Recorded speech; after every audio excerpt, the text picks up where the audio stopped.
We bring you the latest updates and the biggest stories from the Pna Newsroom.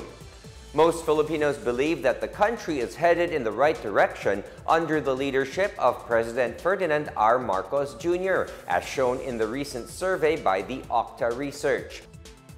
Filipino respondents were asked the question, based on the policies and programs presented and implemented by the current administration, do you think the country is leading in the right way? 85% of Filipino adults say yes, the country is headed in the right direction under the Marcos administration, while only 6% express disagreement. Of the respondents, 91% are in the Visayas, 87% in Balance Luzon, and 84% in Mindanao. Likewise, 70% are in Metro Manila. By socioeconomic classes, Class D or the lower middle class registered the highest agreement at 86%. Class E or the poorest of the poor registered at 81%, while Class A, B, C, composed mostly of upper middle class, are 79%. The Octa survey was conducted on October 23 to 27 with 1,200 adult respondents.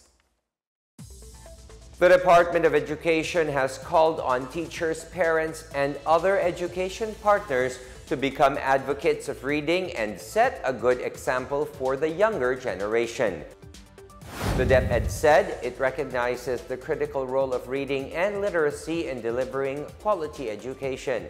It said Vice President and Education Secretary Sara Duterte Carpio is determined to compel students to become readers to improve the country's literacy rate, to develop cognitive skills and bridge the learning gap. The DepEd is also committed to make the Bawat Bata Bumabasa literacy program a reality to provide more opportunities for the youth. Duterte on Monday led the celebration of National Reading Day with a video streamed on Facebook where she read stories to the young learners. November 27 is celebrated as National Reading Day.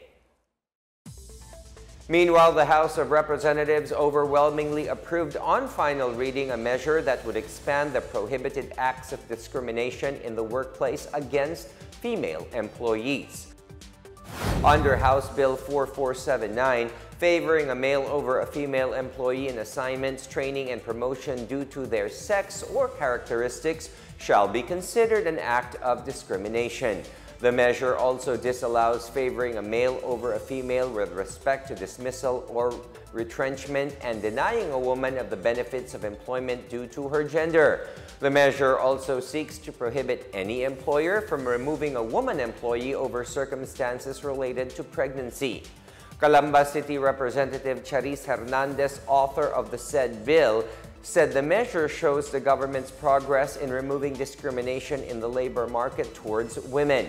The Philippines ranked 17th out of 156 countries in narrowing the gender gap in economic participation and opportunities based on the World Economic Forum's Global Gender Gap Report 2021.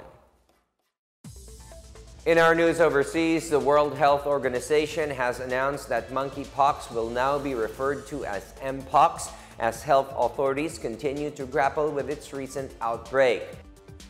The WHO said the name monkeypox and mpox will be simultaneously used for 1 year until the monkeypox name is phased out. The WHO said monkeypox was named in 1970 after being discovered in captive monkeys. However, the true origin of the monkeypox virus remains unclear as it has not been found exclusively on monkeys alone. Experts raised concerns over the stigma caused by monkeypox infection, calling the name discriminatory and racist.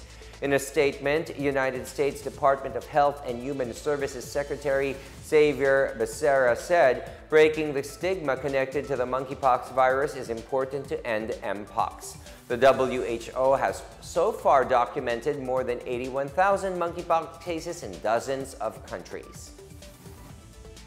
And that is the latest and the biggest stories from the Pna Newsroom. For more news content, visit our webpage or head on to the Philippine News Agency's Facebook and Twitter accounts.